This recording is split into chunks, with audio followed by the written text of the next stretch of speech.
بسم اللہ الرحمن الرحیم۔ السلام علیکم ورحمۃ اللہ۔ تابوت شمشاد کے بالوں کا ڈبہ تھا جو حضرت آدم علیہ السلام پر نازل ہوئی۔ یہ آپ کی زندگی کا خاتمہ ہے اور آپ کے پاس ابھی بھی چابی باقی ہے۔ پھر ایک ایک کر کے تیری اولاد کو میراث دی جائے گی۔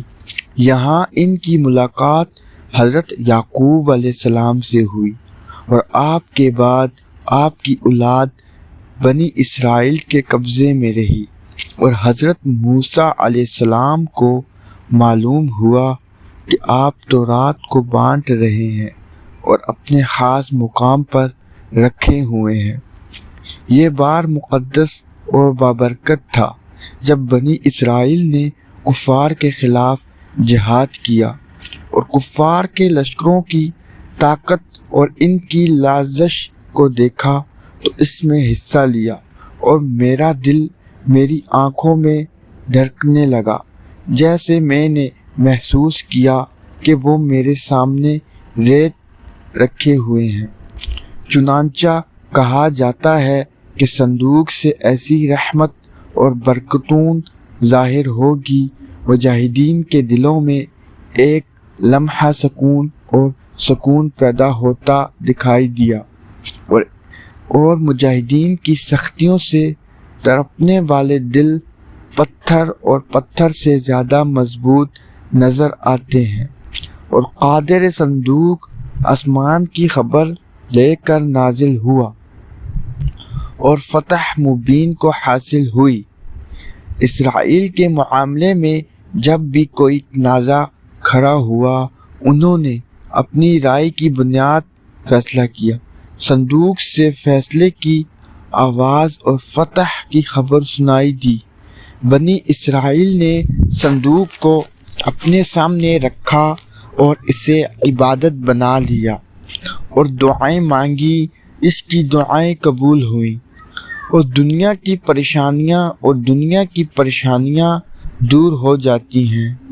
آخر کار یہ صندوق اسرائیل کے لیے ایک تابوت اور ایک ٹوکری، رحمت کا خزانہ اور خدا کی طرف سے برکتوں کا ایک بہت ہی مقدس اور شاندار ذریعہ تھا۔ لیکن جب بنی اسرائیل مختلف لوگوں کے گناہوں کے قاصد بن گئے اور لوگوں میں تحقیقات کا دور شروع ہوا، پس خدا کا یہ معجزہ اس کے بڑے اعمال کی وجہ سے اس پر ظاہر ہوا ہے۔ عمالقہ کا کفر ظاہر ہوا اور اس نے لشکر اور جرار کے ساتھ کچھ لوگ پر حملہ کیا۔ ایک کافر اسرائیل کو قتل کرنے اور ان کی بستیوں کو تباہ کرنے آیا تھا۔ عمارتیں تباہ ہو گئیں، شہر تباہ ہو گیا اور وہ پرانی عمارت بھی تباہ ہو گئی۔ اس مقدس تابر کو خاک آلود باورچی خانے میں پھینک دیا گیا۔ لیکن یہی وجہ ہے کہ ادبی لوگوں نے عمالقہ پر حملہ کر کے گاؤں میں بیماریوں اور قحط کو جنم دیا۔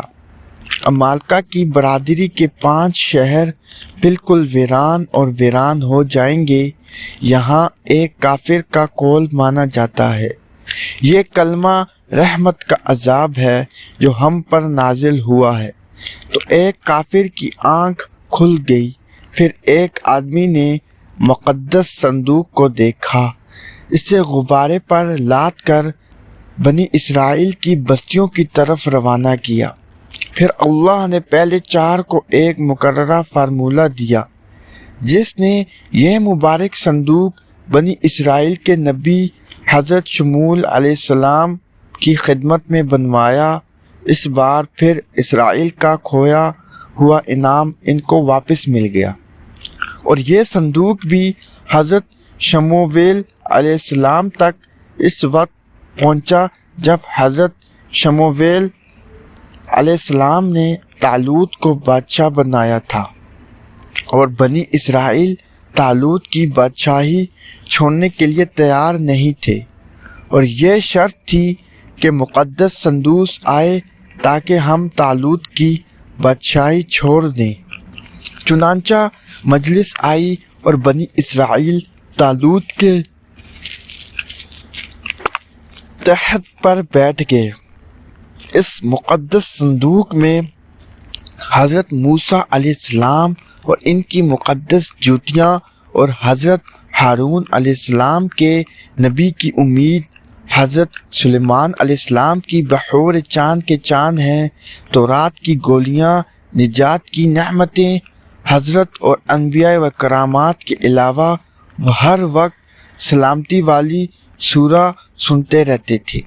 قرآن مجید میں اللہ تعالیٰ نے سورہ بقرہ میں مقدس صندوق کی تفصیل بیان کی اور فرمایا، اور اس کے نبی نے فرمایا کہ بادشاہی کی نشانی یہ ہے کہ تم ایک تابوت دیکھو گے جس میں تمہارے رب کی طرف سے تمہارے دل کا ایک زنجیر ہے، اور چند چیزیں باقی ہیں جو معاذ موسیٰ اور معاذ ہارون کی طرح ہیں۔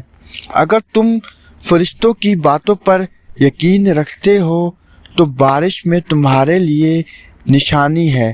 اگر تم ایمان رکھتے ہو، اس واقعے سے یہ بھی معلوم ہوتا ہے کہ آپ نے فرمایا جو قوم تباہی اور گناہ کے طوفان میں ہے، اس نے اللہ اور رسول اللہ صلی اللہ علیہ وسلم کی نافرمانی کی، ہماری برادری کا نام چین سے آیا ہے۔ پھر آپ نے فرمایا جب بنی اسرائیل مصیبت میں پڑتے ہیں تو خدا کی نافرمانی کرتے ہیں اور گناہگاروں کی بہت سروں پر دھند پھیلا کر تباہ ہو گئے۔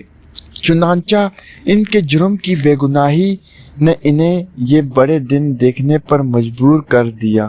اس خاتون کی مدد سے اس نے لوگوں کا سر فخر سے بلند کر دیا اور بنی اسرائیل برسوں تک رحمتوں اور برکتوں سے محروم ہے۔ امید کرتا ہوں کہ آج کی ویڈیو آپ کو پسند آئی ہوگی۔ آپ کا بہت بہت شکریہ۔